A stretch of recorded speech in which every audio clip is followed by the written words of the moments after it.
Welcome to Conversations. I'm Suresh Kochattil. President Trump has gone ahead and done what he said he will do. Impose another 25% tariff on India for buying Russian oil. Now, it's a total of 50%. But effective as of today, as we speak, it is only 25%, which he announced earlier because the additional 25% will kick in expectedly around 27th of August. But if that gets pushed ahead, we know Trump always backs out. It might go on to September and October. And if Russia agrees to sign the peace deal with Ukraine, then everything is back to square one.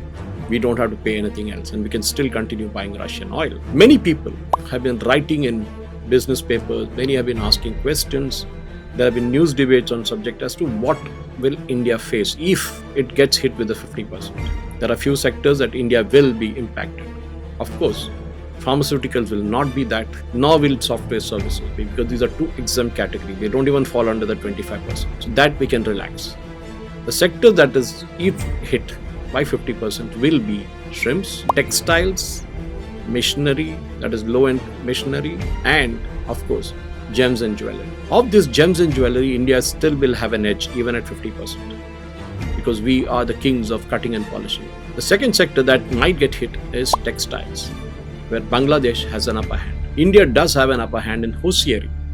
Companies like Kitex, for example, who are number 2 in the world in hosiery. The demand for Christmas products, that is for Christmas, whatever is ordered by different companies, retailers in the US, must already be in the pipeline. And definitely, we will see more of exports being pushed in before the 27th August deadline, so that the products will reach US and can be sold for Christmas before Christmas Eve. The third thing is shrimps. According to many Indian shrimp producers, there is going to be a problem because at 15%, Ecuador is our competitor in shrimps. And if they manage to sell it to US, we will be impacted. So obviously, India will have to find new markets.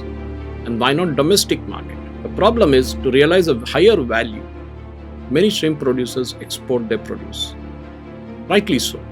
They have every right to do. As a result, what we get in India is a secondary shrimps that is not so great quality, which cannot be exported. So we will have to look at new markets, and that is exactly what Modi government is doing. I'm kind of amazed. I'm kind of really appreciative of the maturity of the Modi government in all this. Did not panic, did not make unnecessary statements. All the briefing was left to the Ministry of External Affairs. They did a very good job with the 2 other press notes they released. Piyush Goyal is not speaking. The US delegation is expected in India by end of this month. All that is happening. IMF and World Bank have raised the GDP projection for next year and even for this year. More importantly, we should realize one thing, that the Indian domestic sector is huge. We have newer markets opening up. We did a deal with UK at just about 0% for most products. Exploit that. Use that. Going to sign an agreement with EU. Use that. Shift away the focus to America, because till now the main focus was America because of value you were getting. But we need to look at newer markets. As some economists are suggesting, why not Africa? Because there are few countries in Africa which are extremely rich. We should do a deal with them. In fact, America, as much as America does with its NATO and all that stuff, the European Union does with its kind of part of it. The African Union is coming up, where all the African countries are coming together and bargaining as a single bloc. We should bargain with them. We should strike a deal with them. In the shorter term, there will be pain. But Trump is known for his idiosyncrasies. He doesn't stick on to one thing. One day he says one and next day he says another. For example, yesterday when he was asked, why is it that you imposed tariff on India when China and other countries are buying the same thing? Turkey is buying Russian oil. He said, I don't know. Imagine the President of the United States knows that India is buying oil, but he doesn't know that other countries are buying the same Russian oil. In fact, the duplicity of America was exposed when, the Ministry of External Affairs pointed out that America is buying uranium hexafluoride, palladium, and even fertilizers from Russia, but does not want us to buy oil from Russia. The logic that Trump uses is that Russia takes that money it gets from oil and kind of builds more missiles, and it keeps its factories humming so that it can attack Ukraine. But Trump is wrong. Russia will sell its oil wherever it gets money from. If India stops, China will increase its intake. Turkey will increase its intake. And these same countries will refine and sell it maybe back to US as we did earlier. The US wanted us to buy Russian oil earlier, even during the Biden era, because it would keep the prices lower. We were buying the crude from Russia, refining it in India, and selling it to United States. Look at the irony of it. Today Trump says, no, don't buy Russian oil. Fine. You tried the same thing when the Iranians were under the blacklist. You said you can't deal with the Iranians. Today Trump is trying to do all kind of deals with all countries.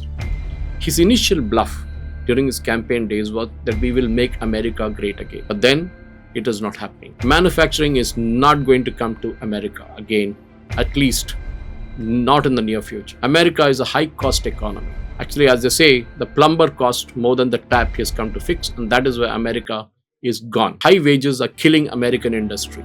From steels to car manufacturing, everything is moving outward. Of course, there must be some companies like Nvidia and now Apple who say we will invest 100 billion, they said 500 billion. Question is when? When will those things happen? And if so, will it happen? The problem again is movement that is meant for American consumers, and that's exactly what Apple said. We are going to set up the plant to make phones for the American consumers. Naturally, those phones will cost twice the cost as a phone coming from Vietnam or India or even for that matter from China. So will the American consumers still pay the duties and buy that phone at a lower cost than buy an American made phone? They are not loyal to that. They will buy from wherever they have, just like we Indians are. We will take the most cost-effective product and buy it, no matter where the source is. Of course, we have a phobia towards China now, because the initial thoughts always was the Chinese products never work, but their products have improved drastically. But American issue is that America wants to bring back manufacturing, especially steel, cars, and other products.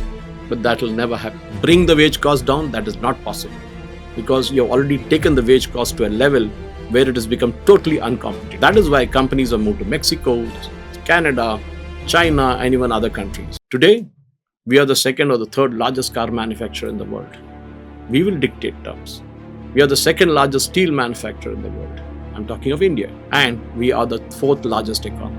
Let not Trump try his bluff and bluster with us. Our domestic market can absorb all these shocks and more. But American products that are coming to India will get hit. If tomorrow the Modi government directly or indirectly advises Indigo or Air India to kind of cancel half the order for the aircraft they placed with Boeing and ship that orders to Airbus, you will see Trump panicking. But that is where his political disaster will start. He can blackmail, he can arm twist small nations, he can arm twist the Indonesians, he can arm twist the Vietnamese, and even for that matter Malaysia or any other country. But he cannot arm twist India. This is something that Trump will realize.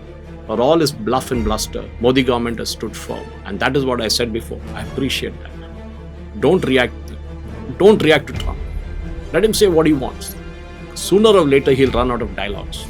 And he'll have nothing left.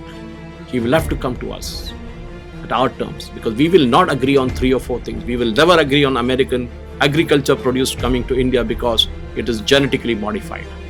We will never agree to the dairy products being sold in India because they are non-veg. Technically, their cows are fed meat and meat products. And we will never agree to buy. An Indian consumer will never buy those milk. Third, of course, we know we need to protect our MSMEs. They are our lifeline. We cannot have Americans coming and dumping their products here. Sorry, it doesn't work.